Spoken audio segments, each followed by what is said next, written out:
لا الہ الا اللہ لا الہ الا اللہ توحید-سنت.com لا الہ الا اس ویب سائٹ پر ملاحظہ فرمائیے ممتاز علماء کرام کی تقاریر، درس قرآن و حدیث، اسلامی کتب کا وسیع ذخیرہ، فرقہ باطلہ سے مناظرے اور بہت کچھ۔ الا اللہ لا الہ الا اللہ۔ واجب الاحترام حضرات علماء کرام، بزرگوں، عزیز نوجوان ساتھیوں، آج 26 شعبان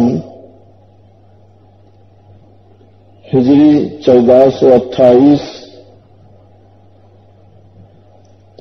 8 اگست 8 ستمبر عیسوی 2007 ہم یہاں موتا وراچھا میں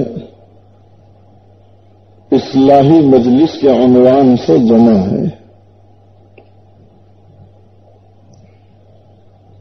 بڑا ہی مبارک مہینہ چل رہا ہے، شعبان کی بابرکت راتیں، بابرکت ایام اس وقت گزر رہے ہیں۔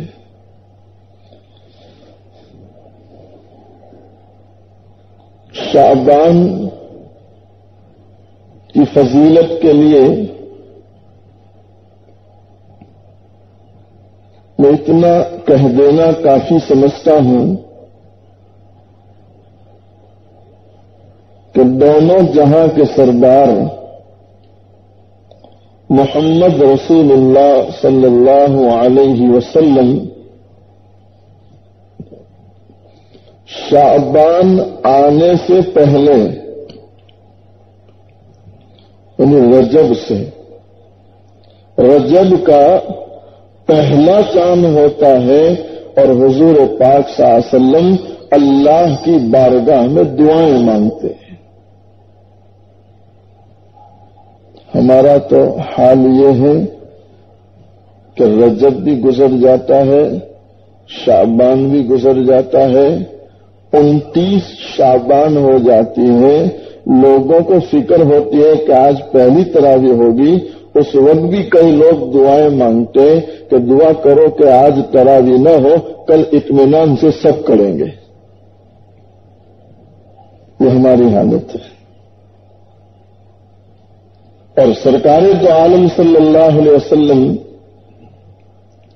پہلا چاند دیکھتے ہیں اور وہیں سے دعائیں شروع ہو جاتی ہیں۔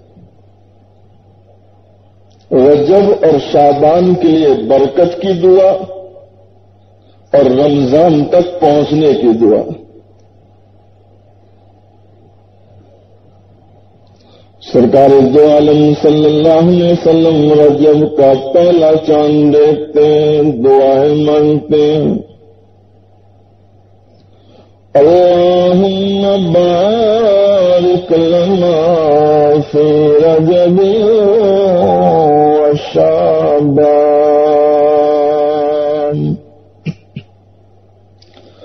وبلغنا رمضان۔ سرکار دو عالم صلی اللہ علیہ وسلم رجب کا پہلا چاند دیکھتے ہیں، اللہ سے دعائیں مانگتے ہیں، اے رب العالمین تو ہمارے رجب میں بھی برکت عطا فرما اور ہمارے شعبان میں بھی برکت عطا فرما۔ لوگوں ذرا سوچو نا، حضور پاک صلی اللہ علیہ وسلم کا مقام کتنا اونچا ہے، جس نبی کا مقام اللہ کے یہاں اتنا اونچا ہو کہ اس نبی کو دنیا میں بھیجنا مقصود نہ ہوتا تو اللہ ساتوں زمین و ساتوں آسمان بھی نہ بناتے. حضور پاک صلی اللہ علیہ وسلم کا مقام تو اتنا اونچا ہے کہ آپ انگلی سے اشارہ کر دیں چاند کے 2 ٹکڑے ہو جائیں. کہیں آپ پتھروں کے قریب سے گزر رہے ہیں، پتھر سلام پڑھ رہے ہیں. کئی درختوں کو اشارہ کر دیا، سارے درخت جڑوں سمیت نکل کر صف بنا کر سامنے کھڑے ہو جاتے ہیں. سب بنا کر سامنے آ کر کھڑے ہو رہے ہیں. وہ حضور کو بزبان حال کہہ رہے ہیں، اے اللہ کے محبوب صلی اللہ علیہ وسلم فرمائیے ہم آپ کی کیا خدمت کر سکتے ہیں. کہیں دوپہر کی دھوپ میں نکلے ہیں تو آسمان سایہ کر رہا ہے. کہیں جانوروں کو دیکھا دوڑتے ہوئے حضور کی گود میں اپنی گردن جھکا رہے ہیں. حتی شان فرماتے اے میرے محبوب اگر تمہاری تمنا ارادہ ہو تو ہمیں پار سونے کا بنا دیا جائے، ہر وقت تمہارے ساتھ چلتا رہے اور سارے عالم کے خزانوں کی چابیاں تمہارے قدموں میں ڈال دی جائے. کتنا اونچا مقام ہے. لوگوں ذرا سوچو نا، جس نبی کا اتنا اونچا مقام ہو اسے برکت کی کیا ضرورت ہے؟ کوئی ضرورت ہے اسے؟ پھر بھی مانگتے ہیں. اپنے آپ کو محتاج بنا کر اللہ سے برکت کا سوال کر رہے ہیں. وہ امت کو سبق ہے کہ اے لوگوں، جب میں اللہ کے یہاں اتنا برگزیدہ ہوں اور میرا اتنا اونچا مقام ہے، اس کے باوجود میں محتاج سے بری نہیں ہوں اور میں خود محتاج بن کر اللہ سے برکت مانگ رہا ہوں، تو تمہیں تو قدم قدم پر برکت مانگنے کی ضرورت ہے. برکت کی اہمیت کا پتہ چلتا ہے.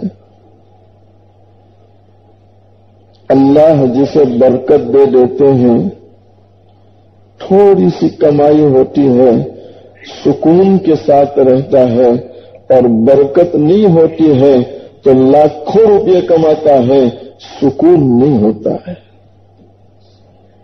اور برکت کے معنی بھی اصل میں دل کے سکون کے ہیں. یہ تو ہمارا غلط خیال ہے. ہم برکت سمجھتے ہیں بینک بیلنس ہو جائے،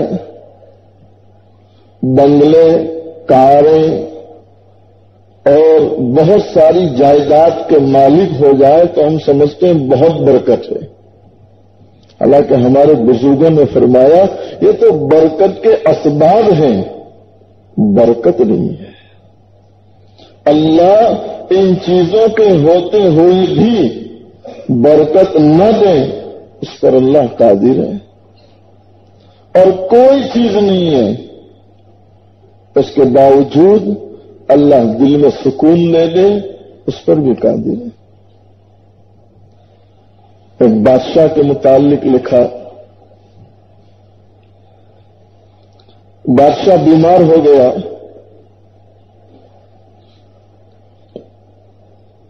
بہت سارا علاج کیا لیکن کوئی علاج کارگر نہیں ہوا. کسی نے بتلایا ایک اللہ والے ہیں، وہ ایسے نسخے بتلا دیتے ہیں کہ شفا ہو جاتی ہے. بہت اچھی بات ہے، ان کو بلا لیتے ہیں.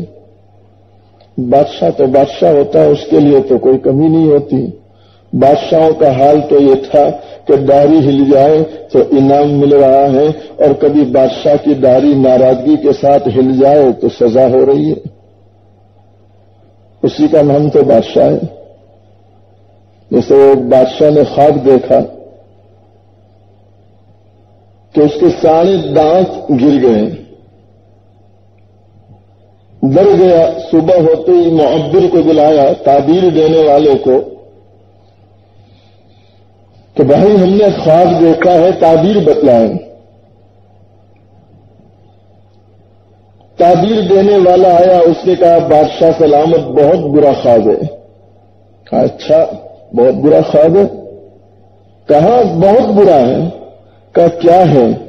کہا بادشاہ سلامت، آپ کی آنکھوں کے سامنے آپ کے جتنے رشتے دار ہیں سب کی وفات ہو جائے گی۔ تو بادشاہ تو بہت حیران کہ تو میرے رشتے داروں کو مارنے کی بات کرتا ہے۔ غصے میں آ گیا، حکم دے دیا میرے رشتے دار تو بعد میں مریں گے، پہلے اس کو مار ڈالو۔ بادشاہوں کا تو یہ معاملہ ہے۔ ایک اور تعبیر دینے والے کو بتلایا کہ وہ تعبیر بہت اچھی دیتے ہیں، اس کو بلا لیا۔ وہ جب تعبیر دینے والا آیا تو وہ سمجھ گیا کہ بادشاہ کا مزاج کیا ہے۔ اس سے بزرگوں نے لکھا کہ جب آپ کسی سے بات کریں تو پہلے مزاج پہچانیں، پھر بات رکھیں۔ مزاج پہچان کر جب بات کی جاتی ہے تو اس بات کا اثر ہوتا ہے، وزن رہتا ہے۔ مزاج شناسی جس کو کہتے ہیں۔ وہ تعبیر دینے والا سمجھتا تھا کہ تعبیر تو وہی ہے جو پہلے نے بتلائی، لیکن مجھے انداز بدلنا پڑے گا۔ تو انداز بدلا۔ کہا بھائی کیا تعبیر ہے خواب کی؟ کہا بادشاہ سلامت، اللہ آپ کو مبارک کرے۔ تو بادشاہ حیران کہ وہ کہہ رہا تھا بہت برا خواب ہے اور یہ مبارکبادی دے رہا ہے۔ ارے بھائی کاہے کی مبارکبادی؟ کیا دیکھا ہم نے؟ کہا بادشاہ سلامت، اللہ آپ کو مبارک کرے، آپ نے تو بہت اچھا خواب دیکھا ہے۔ کہا اچھا کیا تعبیر ہے؟ کہا کہ آپ جو ہے اللہ تعالی آپ کی عمر اتنی لمبی کریں گے کہ سارے رشتے داروں میں سب سے زیادہ آپ کی عمر لمبی ہوگی۔ تو کیا وہی بات ہوئی نا؟ وہی بات ہوئی کہ نہیں؟ کہ نہیں سمجھے آپ لوگ؟ وہی تو بات ہوئی کہ رشتے دار پہلے جائیں گے تو بعد میں جائے گا، لیکن انداز بدل دیا کہ اللہ اتنی لمبی عمر آپ کی کریں گے کہ سارے رشتے داروں میں سب سے زیادہ آپ کی عمر لمبی ہوگی۔ تو وہی تو بات ہوئی۔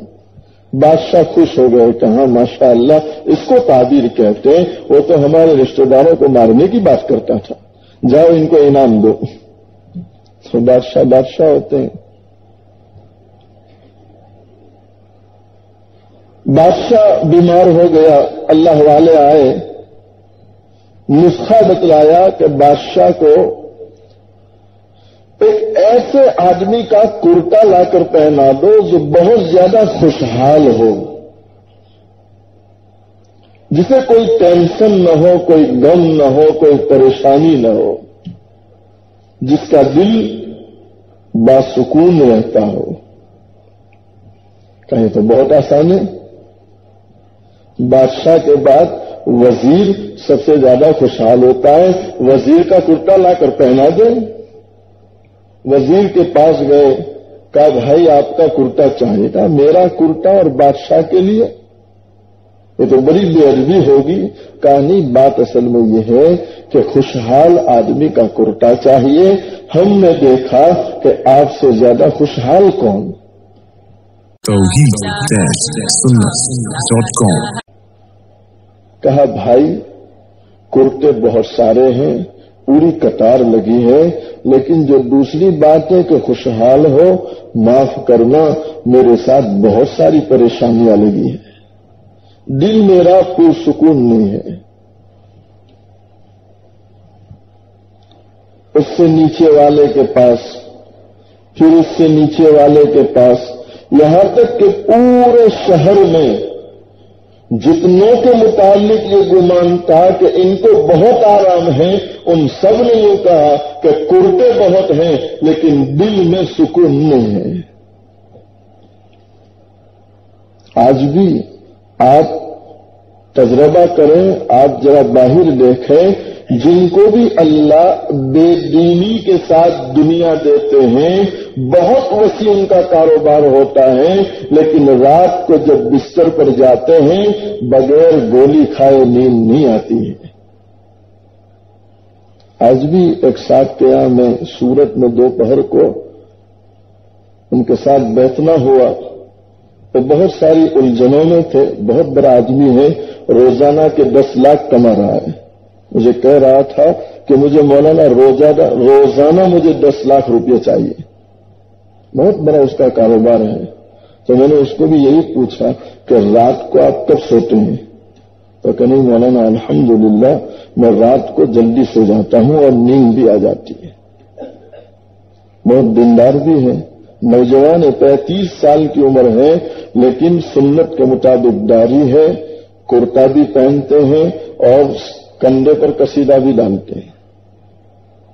حالانکہ وہ جن دفتروں میں جاتے ہیں وہاں کوئی آفیسر، کوئی بڑا کوٹ پین اور ٹائی کے بغیر نہیں آتا، لیکن یہ ان سب کے بیچ میں اسی حلیے سے بیٹھتے ہیں۔ تو دین کے ساتھ دنیا ہوگی تو گولی کھانے کی ضرورت نہیں پڑے گی، اور جہاں دنیا ہوگی دین نہیں ہوگا تو بغیر دوائی کھائے نیند نہیں آئے گی، سکون ہی نہیں ہوتا دلوں میں۔ جتنے شہر میں بڑے بڑے تھے سب نے کہا کرتے بہت ہے لیکن دل میں سکون نہیں۔ اب جماعتیں بنائی،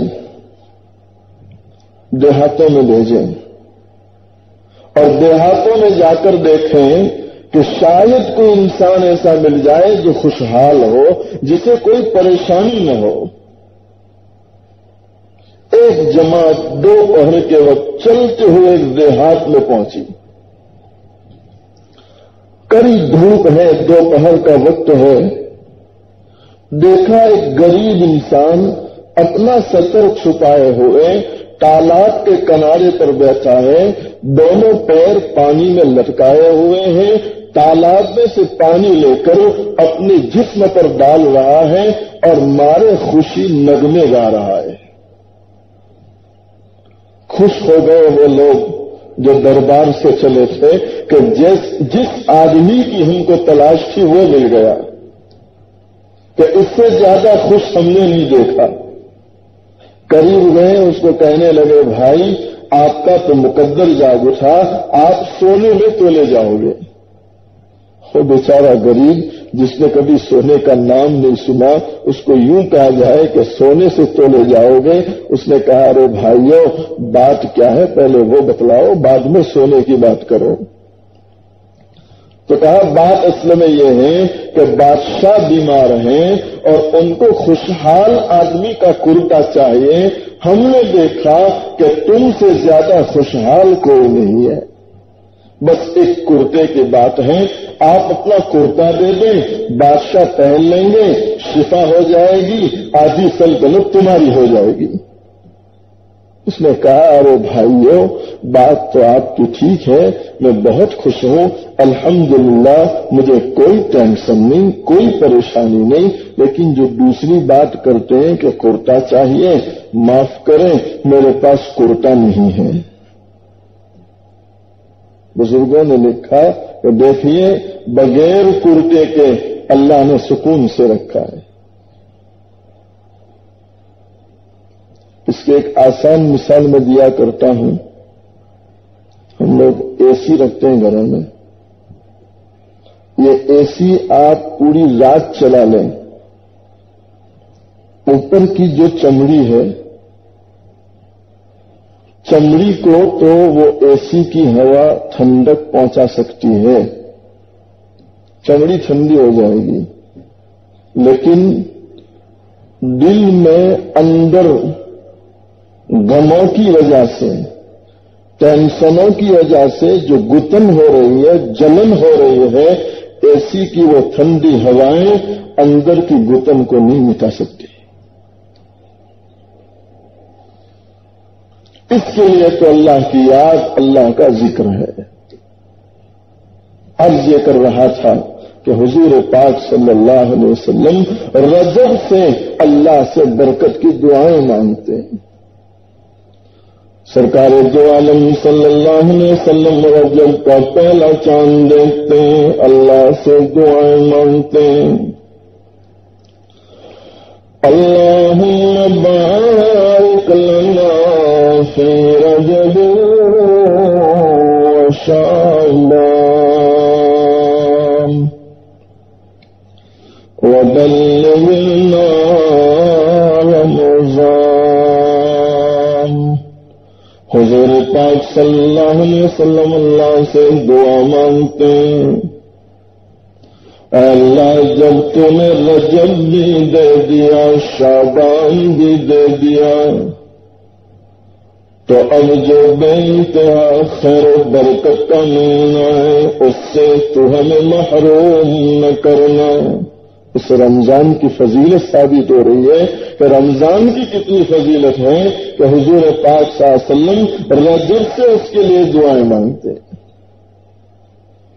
اب یہ مبارک ایام، مبارک راتیں، ہم ہماری حالت دیکھیں کہ ہم ان ایام اور ان راتوں کو کیسے گزارتے ہیں۔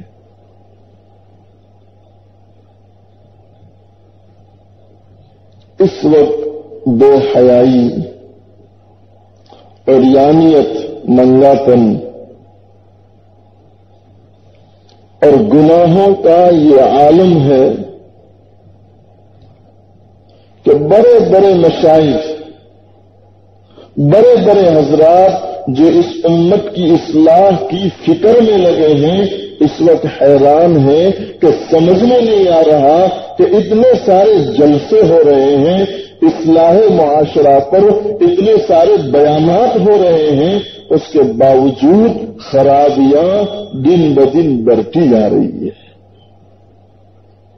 دیکھو کتنی خرابیاں عام ہو رہی ہیں۔ واقعے میں خرابیوں کو دیکھ کر شاعر کے وہ اشعار یاد آتے ہیں جو اس نے حضور پاک صلی اللہ علیہ وسلم کی احادیث مبارکہ کا ترجمہ کیا ہے۔ خبریں حدیثوں میں جس کی آئی، وہی زمانہ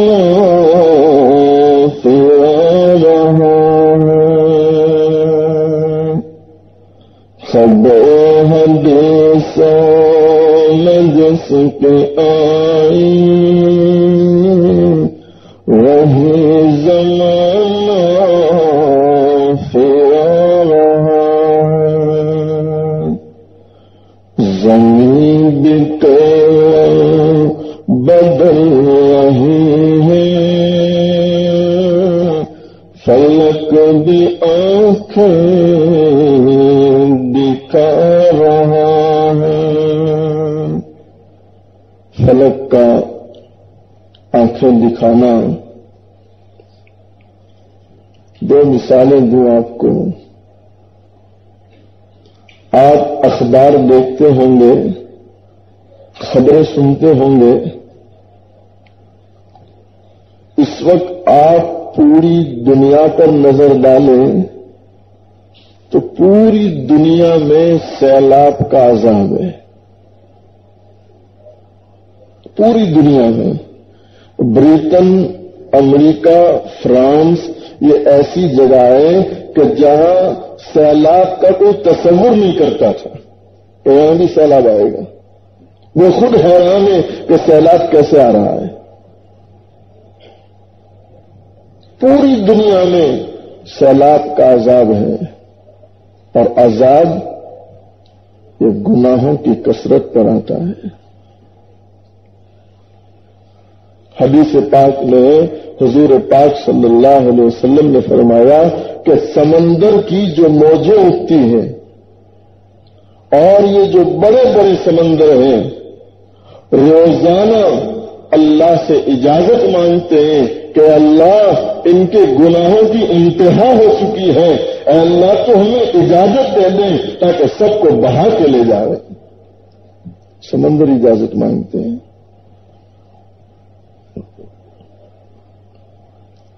اس وقت یہ برسات کا زمانہ ہے، بارش کے ایام ہیں۔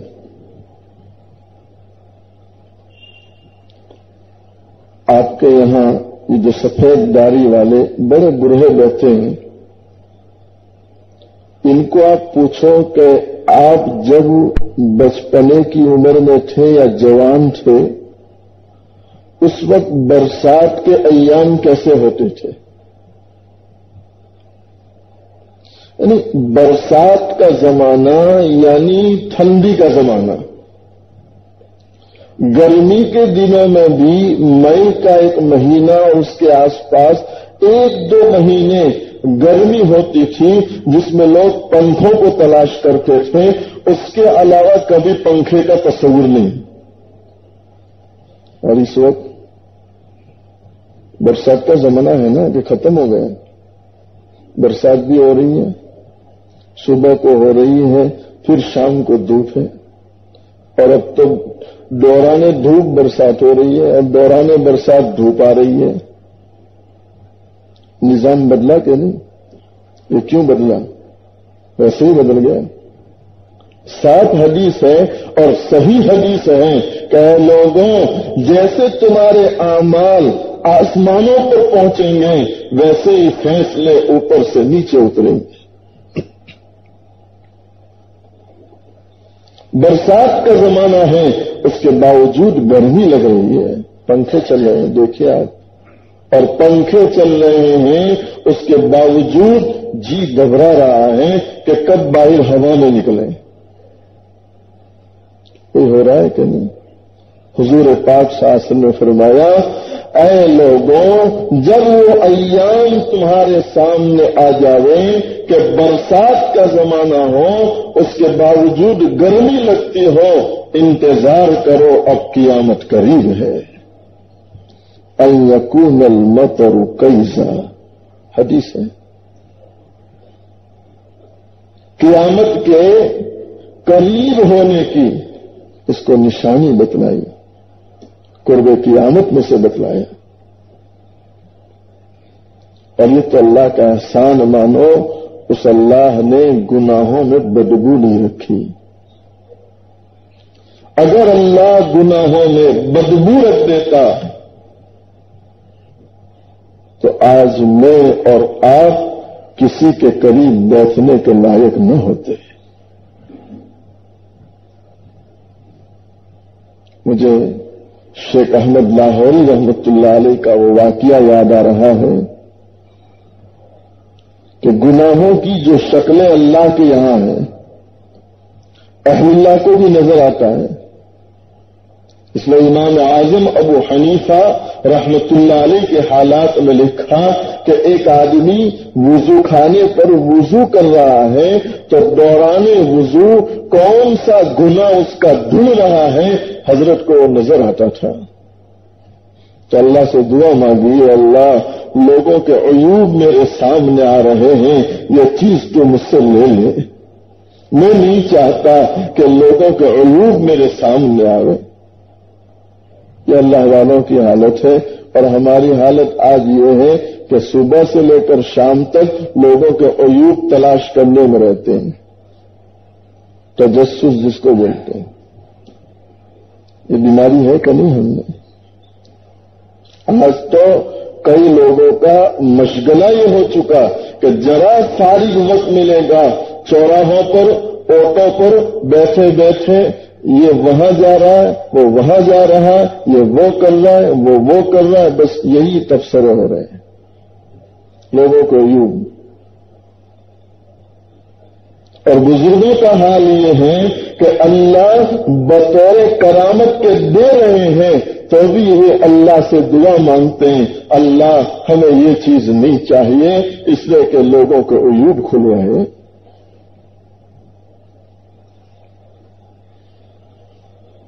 شیخ احمد لاہوری رحمت اللہ علیہ فرماتے ایک مرتبہ میں بازار میں چل رہا تھا، اچانک میں نے ایک مجذوب رحمت اللہ علیہ کو دیکھا، میں قریب گیا، میں نے ان کو سلام کیا تو مجذوب رحمت اللہ علیہ مجھے سوال کرتے ہیں، احمد انسان کہاں بستے ہیں؟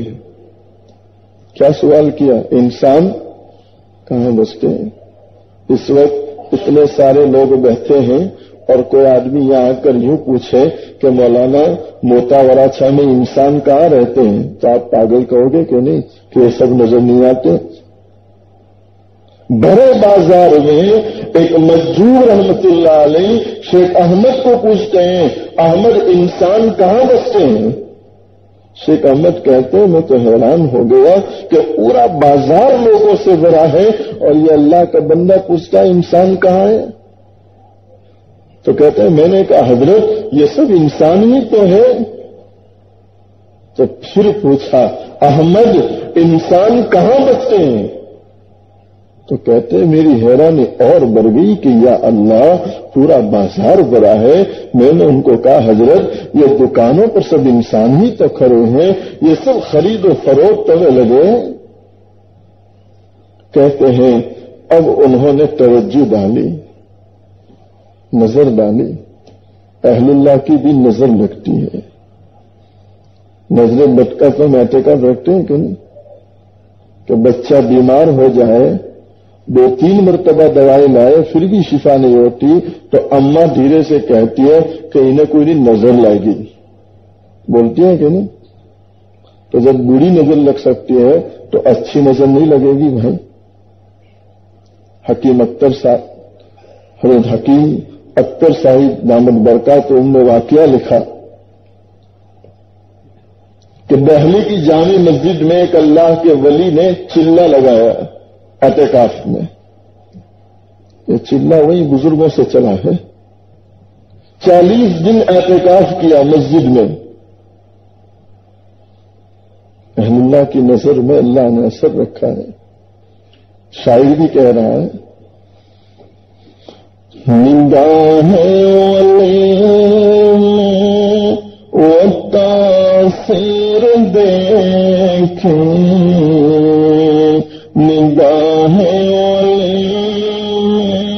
وہ تاثیر دیکھیں، بدلتے ہزاروں کی تقدیر دیکھیں۔